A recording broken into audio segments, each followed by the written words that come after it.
the Queen has forced Roald Dahl's publisher to back down over censorship of his books. It comes after Camilla's impassioned speech before a group of leading authors about attempts to curb freedom of expression. Sources had revealed the Queen's shock and dismay at plans to remove words from some of the late author's much-loved children's books in case they caused offense. But on Friday, Dahl's publisher backtracked and said his work would continue to appear in its original form. Royal author Phil Dampier is certain Camilla's intervention was crucial in persuading the publishers to back down. He told The Express, "This shows Camilla being acutely aware of the influence she has and using it with great subtlety and to great effect." She did not actually mention Roald Dahl by name, but she did not have to. Instead, she spoke to a group of distinguished authors about the dangers of those attempting to curb their freedom of expression or impose limits on their imaginations. In case there was any doubt about what she was talking about, she added a mischievous enough said at the end of her remarks. Everyone in that room knew exactly what she was talking about, and it was the censorship of Dahl. I'm sure that Camilla's intervention and the reaction to it have been key factors in persuading the publishers to come to their senses, and that is a good thing. This shows not only that Camilla has retained her sense of humor but that she can use it effectively to achieve positive outcomes. Camilla's remarks came after publishers Puffin announced they had removed words thought capable of causing offense. They had deleted references to weight, height, mental health, gender and skin color. But, after Camilla's intervention on Thursday, Puffin announced they will continue to publish Dahl's work in the original format.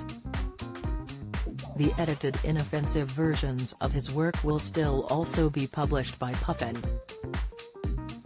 Francesca Dow, a managing director at Penguin, of which Puffin is a children's imprint, said, "We've listened to the debate over the past week, which has reaffirmed the extraordinary power of Roald Dahl's books and the very real questions around how stories from another era can be kept relevant for each new generation. We also recognize the importance of keeping Dahl's classic texts in print." Comment by William Boyd, best-selling author. "I'm delighted common sense has prevailed. Retaining the original versions of Roald Dahl's books, alongside any tinkered with versions, allows readers to make a choice themselves. That's what it's all about at the end of the day. You don't need to read the book if you fear you're going to be offended, it's up to you. Children go for these books and have done for generations precisely because they aren't sanitized and saintly. That's why Dahl, who clearly wasn't the nicest person on the planet, is still being read. He tapped into something young readers respond to, which is why we're talking about him and reading his work more than 3 decades after his death.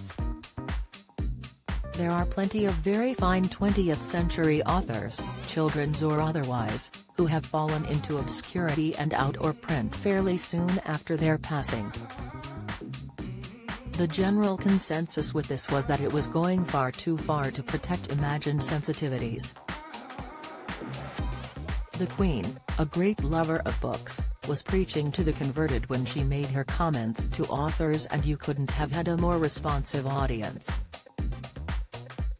And of course, any pronouncement by her is going to get more attention than one from an author. You can understand the reasoning. Mark Twain's Huckleberry Finn, for example, has been edited as it contains words that are genuinely offensive, but surely wig-wearing or the gender of imaginary cloud beings are not at the top of anyone's agenda of offensiveness.